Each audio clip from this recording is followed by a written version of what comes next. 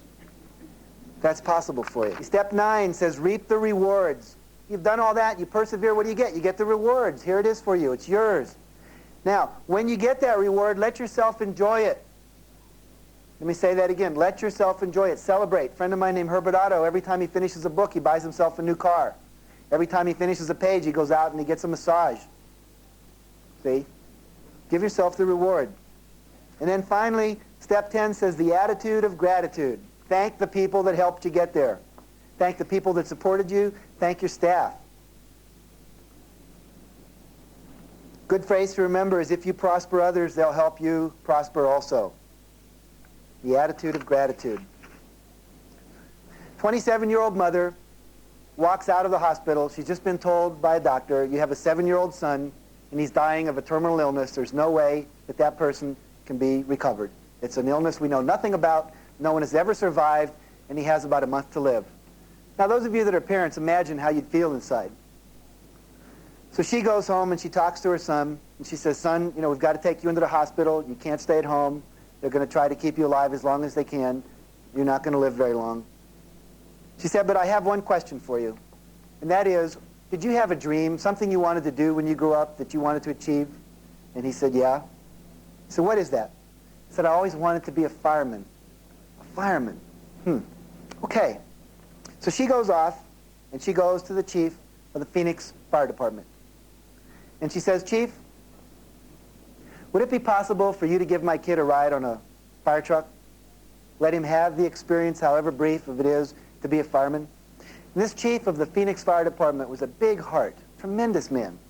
And he said something that I think is a great response to any request where you really intend to give it back.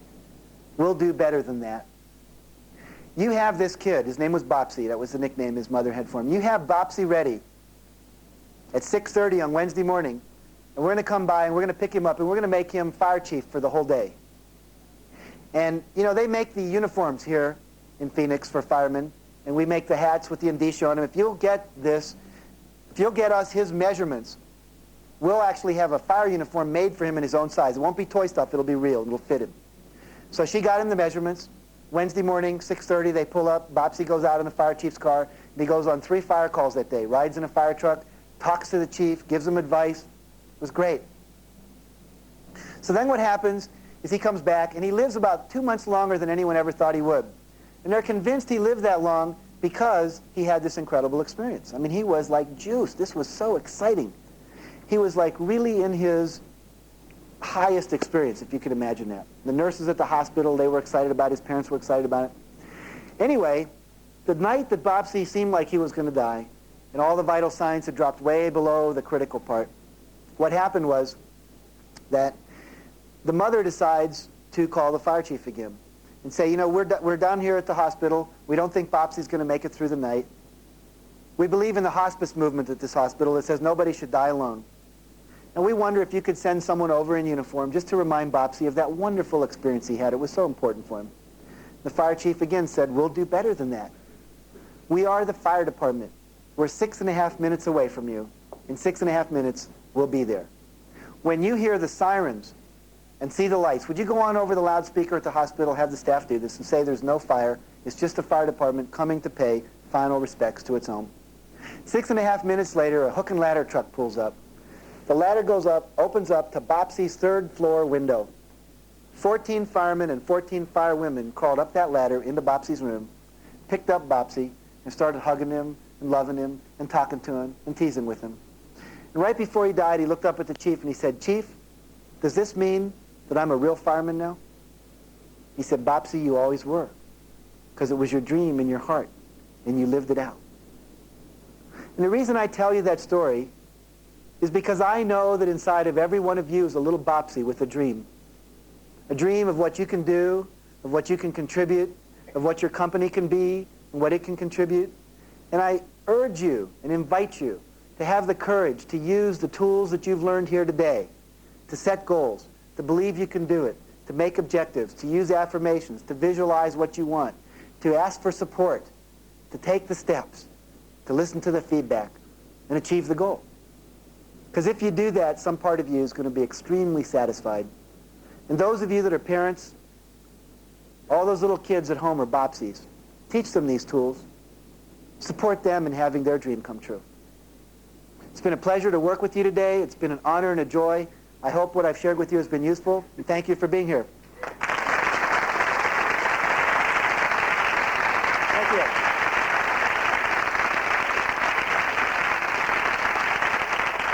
Thank you very much. Thank you.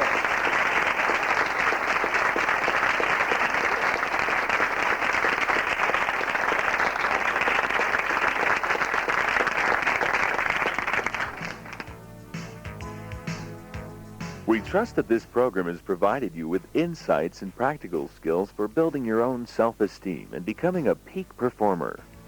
If you'd like to share the benefits of a career track seminar with the members of your company or organization, you can have a customized program presented live at your location in any length, from 1 hour to a full day.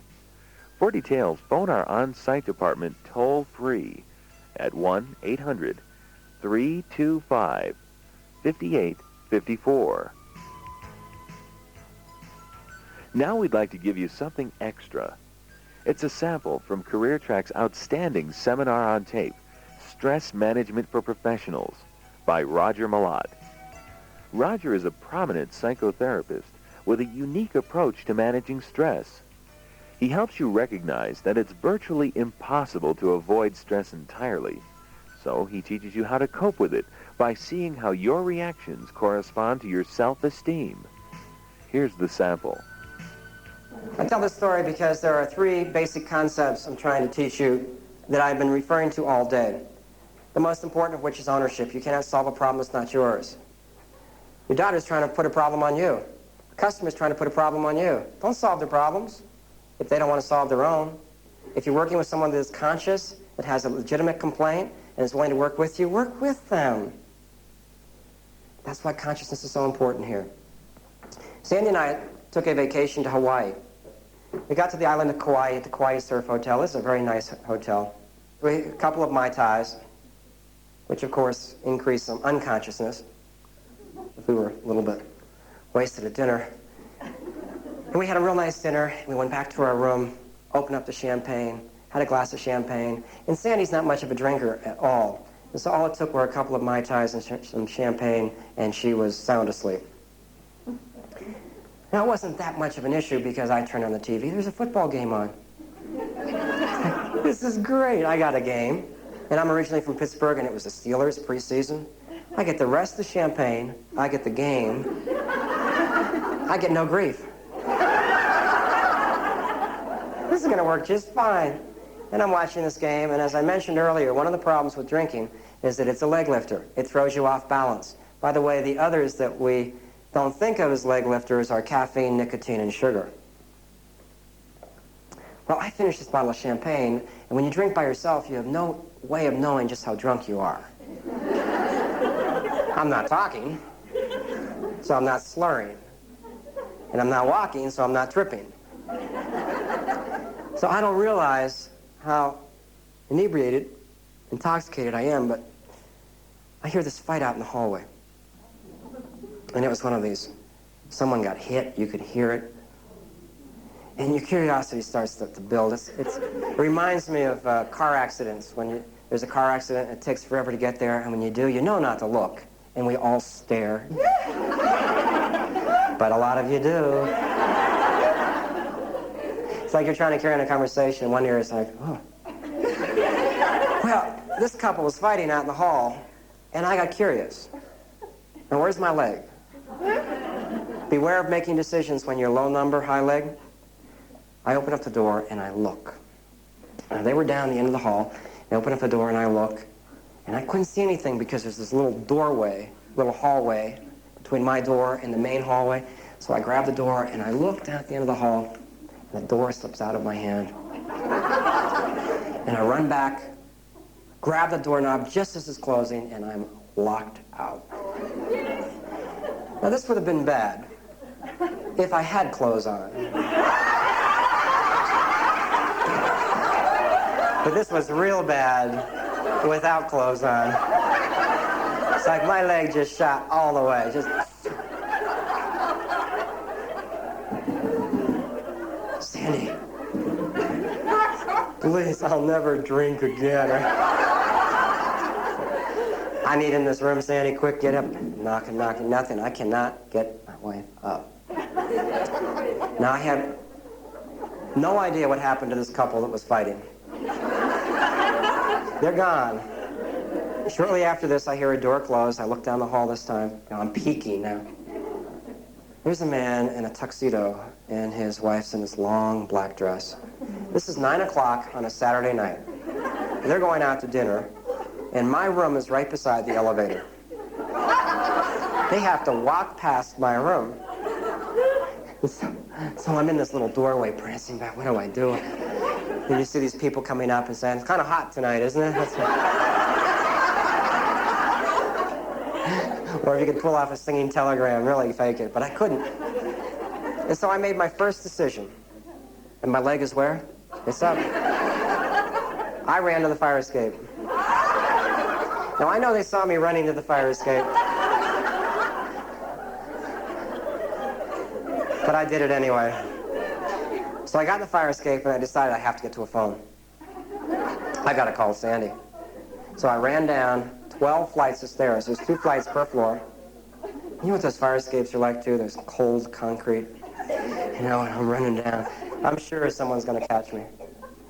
I get down to the lobby door, and I'm looking through this little window, and I can see about 50 people out in this lobby. And I see the phone. I thought, all right, I just have to sit and wait in this little well until all these people go to sleep. Then I'll call, wake up Sandy, and go back upstairs. So I sit on this cold concrete stair. And I've been out of my room now almost 40 minutes. And the longer I've been out of the room, the more uncomfortable, upset, awkward, angry I'm getting. Who am I getting angry at? Now, here's one of the key concepts in stress management. When you're off balance, when your leg is high in the air, you are usually incapable of owning your own problems. And so we scapegoat. So when you hear yourselves scapegoating, when you listen to your own stories, it's a good indication of how high your own leg is. Now, whose problem was this? Whose fault was this? Literally mine. But who am I thinking about? Sandy. Sandy did this to me. And I'm sitting on the stair. Sandy did this to me. And I'm going to go wake Sandy up. I'm going to get into my room. The truth was, it was all mine. But ownership comes with balance. So I run upstairs and I make my final decision. I don't care who I wake up to get into this room. I'm going to pound loud enough and hard enough until she opens the door. Sandy! And I'm screaming. And after about 30 seconds, the door opens up. Finally. Now, you have to imagine what it's like to be out of your room without clothes on in a posh hotel. You go through this transition where at first you're real concerned about nudity. At the end, you couldn't care less. Your hands are covering nothing. They're on your waist now. I want in my room. And so when that door opens up, I was excited until I saw this man there. In my anger, I had only run up 10 flights of stairs. I'm on the 5th floor instead of the 6th floor. And this was a pretty conscious man. He looked through his little peephole before he opened the door. And when he saw this naked man screaming Sandy, he decided to call the police. So by the time he opened up the door, the elevators were opening up and the police came up. Well, they took me upstairs to the 6th floor. They unlocked my door. They walked in. They woke up Sandy and made her identify me.